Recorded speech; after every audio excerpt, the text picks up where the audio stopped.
नमस्कार, स्वागत है आपका। आप देख रहे हैं पूछता इंडिया। मैं हूं आपके साथ विवेक शांडिल्य। कांग्रेस सांसद और लोकसभा में विपक्ष के नेता राहुल गांधी आजकल अमेरिका के दौरे पर हैं, लेकिन हर बार की तरह राहुल गांधी का विदेश दौरा चर्चा में भी है और विवादों में भी है, और वो भी राहुल गांधी के बयान की वजह से।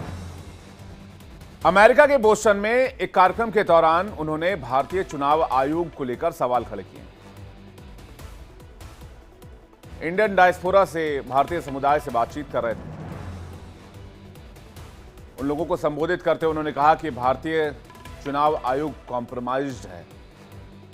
पहले आप राहुल गांधी का बयान सुनिए, फिर आज इसी मुद्दे पर बहस भी करेंगे और आगे की जानकारी भी आपको देता हूं। In simple terms, more people voted in the Maharashtra Assembly elections than there are adults in Maharashtra. The Election Commission gave us a figure, voting figure for 5:30 in the evening, and between 5:30 in the evening and 7:30 in the evening, when the polls were supposed to have closed, 65 lakh voters voted.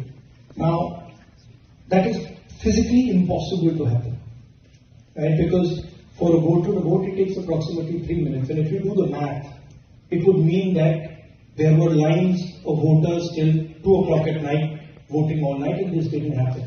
So we asked them, but look, evening, you have videography taking place. That is, we asked. They not only refused to give us the videography, they changed the law so that now you're not allowed to ask for the videography. Rahul Gandhi के बयान के बाद BJP को मौका मिल गया। BJP ने राहुल गांधी पर फिर से हमले शुरू कर दिए और राहुल गांधी की अमेरिका यात्रा को भारत बनाम यात्रा बीजेपी बता रही है। बीजेपी सांसद समित पात्रा ने कहा कि विदेशों में जाकर राहुल गांधी भारत और भारत के महान लोकतंत्र को अपमानित करते हैं। राहुल जी अमेरिका में जाके इलेक्शन कमीशन को कॉम्प्रोमाइज्ड बताते हैं। वो कहते हैं कि महाराष्ट्र के चुनाव में जिस प्रकार का मतदान हुआ वो एक तरह से फर्जीवाड़ा था।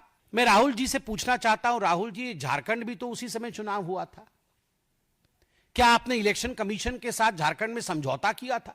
विदेश की भूमि में जाकर भारत पर इस प्रकार हमले करने वाला राहुल गांधी याद रखे कि वो 50,000 की बेल पर बाहर है। राहुल गांधी के बयान से सियासी संग्राम एक बार फिर से तय है। बीजेपी पूछ रही है, क्या राहुल गांधी जानबूझकर विदेशी धरती पर भारत की छवि को खराब कर रहे हैं? क्या इसके पीछे जॉर्ज सोरोस है? क्योंकि पिछले कई सालों से राहुल गांधी ने विदेशी मंचों का भारत को लेकर इस्तेमाल किया है और कई ऐसे विवादित बयान दिए हैं जिसकी चर्चा हुई है, जिस पर विवाद हुआ है। इसलिए कई सारे सवाल भी हैं जो बहुत इंपॉर्टेंट है। सवाल यह कि अगर महाराष्ट्र चुनाव में गड़बड़ी हुई तो चुनाव आयोग के खिलाफ कोर्ट क्यों नहीं गए राहुल? हालांकि एक बात यह भी है कि चुनाव आयोग में शिकायत दी गई थी, चुनाव आयोग ने स्पष्टीकरण भी दिया।